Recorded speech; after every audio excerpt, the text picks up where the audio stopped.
In this episode, I'm going to take a look at my 60-year-old.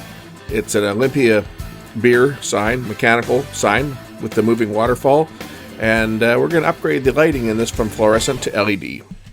Now, at first I was planning on using these LED strips that I salvaged out of an LCD or LED backlit LCD television. However, they are not uniform enough. They are too far spaced, and the results did not look very good. But what I was going to do is, because these are set to run on 24 volts, but they're basically 4 LEDs in series on the left half of the bank and 4 LEDs in series on the right side of the bank. And it's quite easy to run these on 12 volt power supply. It's going to find the test points, so I'm just going to show you where they are. Connect the negative on the left side there, and then the positive, and this will light up 4 of them, as you'll see. That's the 4 lights on that left side of the bank.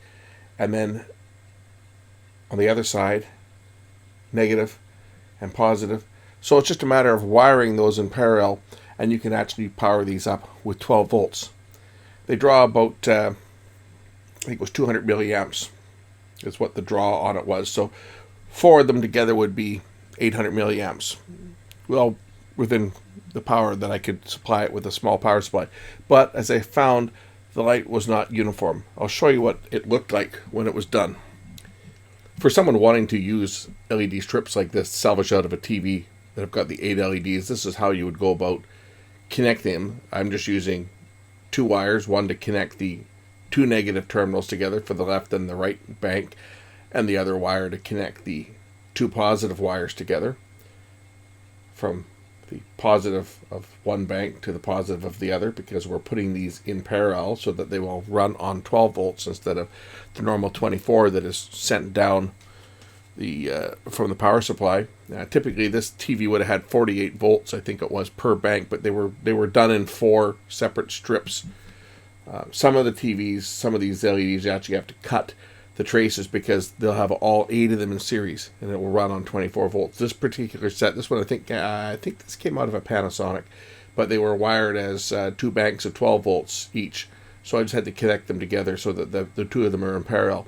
Now when I apply positive and negative to the light, you'll see that the entire lights light up. And they got a nice, almost a purplish glow, almost a violet glow. They're very blue. I thought these would look good, but again, just the uniformity of the light, it just didn't really do the sign any justice. So this is the old sign that's getting the retrofit. This waterfall appears to move when it's properly lit, but it's to say that it used 2 20-watt blue fluorescent lamps, and one of the lamps is burned out on it. So I'm going to replace those with those 2 strips of LEDs that I just set up, because as you can see, these are just the perfect length to fit in here. We'll tuck the power supply in there somewhere as well, and this whole thing should look original when it's done. Once the thumb screw is removed, the actual sign will lift out of the wooden frame, and it still has the glass on the front, so I got to take the glass off of here. So we'll take that bracket out. Now we'll slide the glass out and store it safely, because of course if the glass is broken then the sign is useless. So glass comes out like that. We're going to put that somewhere safe. If I power the sign up, as you can see, the tubes themselves, they're shot. These ones are actually daylight tubes that are in here.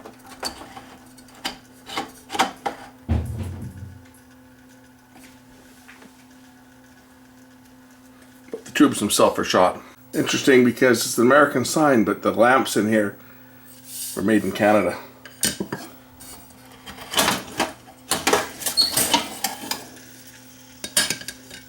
So here's my adapter. I'm just going to solder wires onto the terminals here and then insulate them with heat shrink tubing. Color doesn't matter, it's AC. Of course, this adapter is a UK type plug, I think, or a European plug. It shipped with another piece of equipment that I got.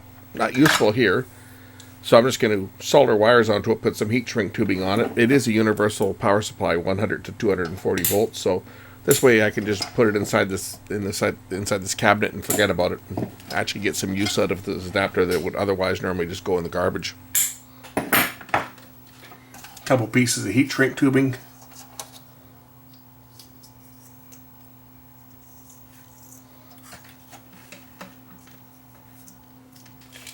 Put a little bit of fire on there.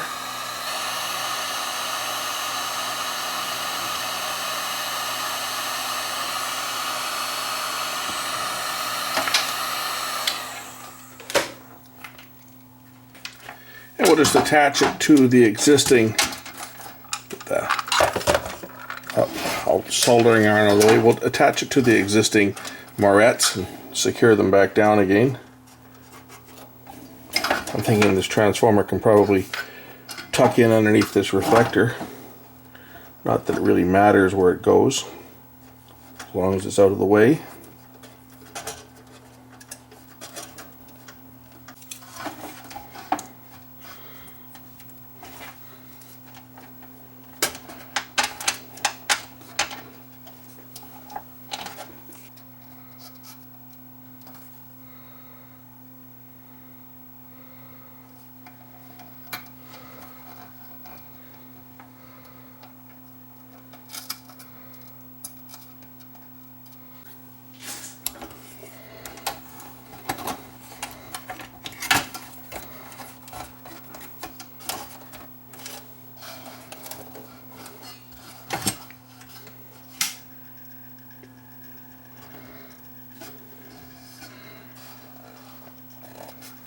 Yes, I think that'll throw some quite nice light around the inside of this cabinet.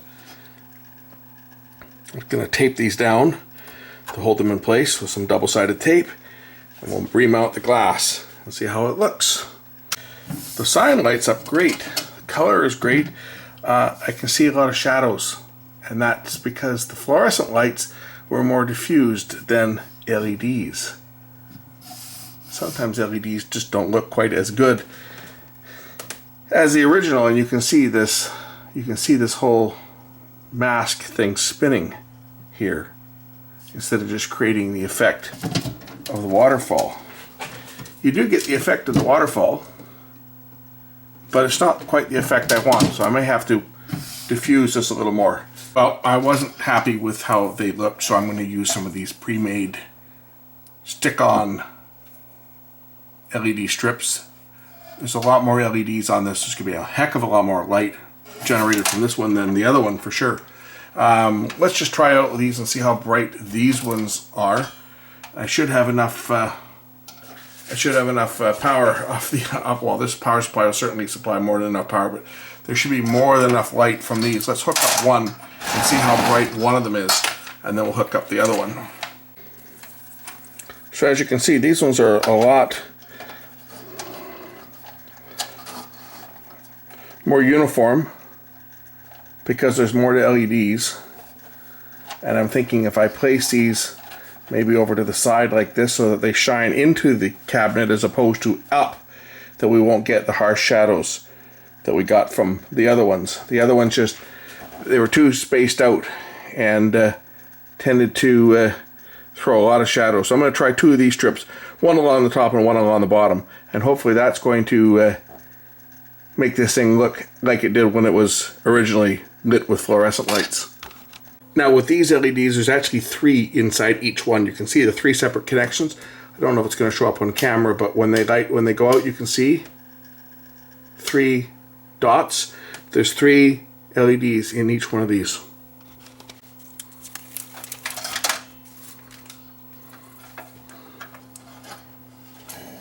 Note the date of manufacture, April 27th, 1959. This, as of now when this is being recorded, this is 60 years old. These are quite the collector pieces. I have a Hams mechanical sign, and I have another one that looks like water's moving on it, but I think the glass it's got a crack in the glass, so it doesn't look quite as good.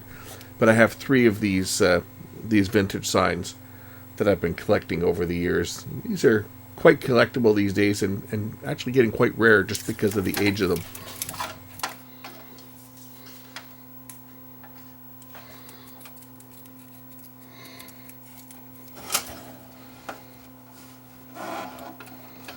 I'm also leaving the original ballast in, just not going to put any lamps in it, so the unit could be restored to original if need be.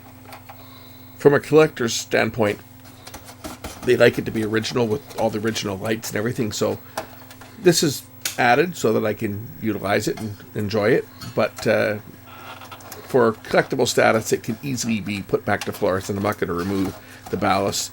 With no lamps in them, they're not going to draw any power, so they can just sit there connected. It's not going to hurt anything, and get all the benefit of the LED lights, but still have the ability to put it back to fluorescent if need be.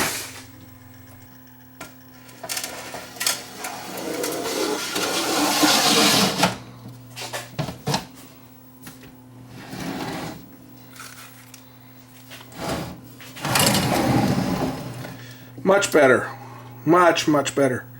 That looks more like the fluorescent lights looked. Yes, that's acceptable. You still see a little bit of this here, but you got that with the fluorescence anyway. You do get the movement of what looks like water moving here. That's the whole idea of the sign. Incidentally, if you missed it, there was a date in here, 1959.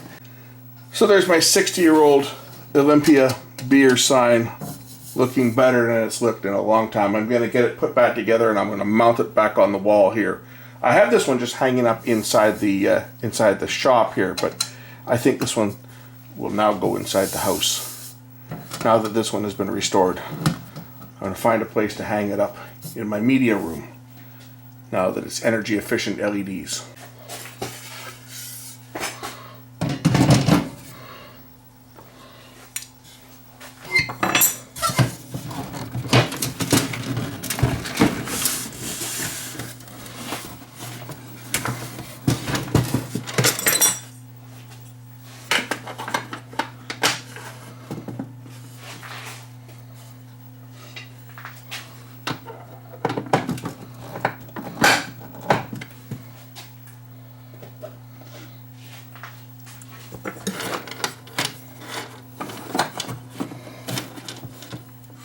That's what holds the sign together.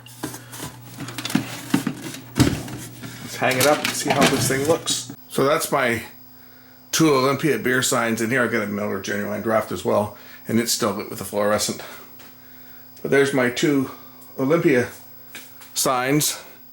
The neon one, of course, is supposed to have a red neon or orange neon oval around the Oli. That neon portion of the sign has lost its gas, I guess, and it will no longer light. So that means that sign's going to have to take a trip to the neon sign repair guy and have the orange or the neon recharged on it, or maybe the electrodes have failed. It started flickering for a while. The whole sign started flickering, and then it went out, and it's definitely the tube that's bad, because I've just bypassed it. So it is now disconnected, so the transformer is going directly just to the Oli letters. Anyway, that's my old Olympia signs that I have here in the workshop. And yeah, that one with the waterfall actually looks quite cool. You can still see a bit of the mechanical portion spinning in the horseshoe. Maybe put a bit of a deflector in there to kind of filter that out. But you get the effect of the waterfall and the water moving. It was cool. This is what they had at the time. 60-year-old sign. Hope you guys enjoyed looking at this thing, and we'll catch you in the next one.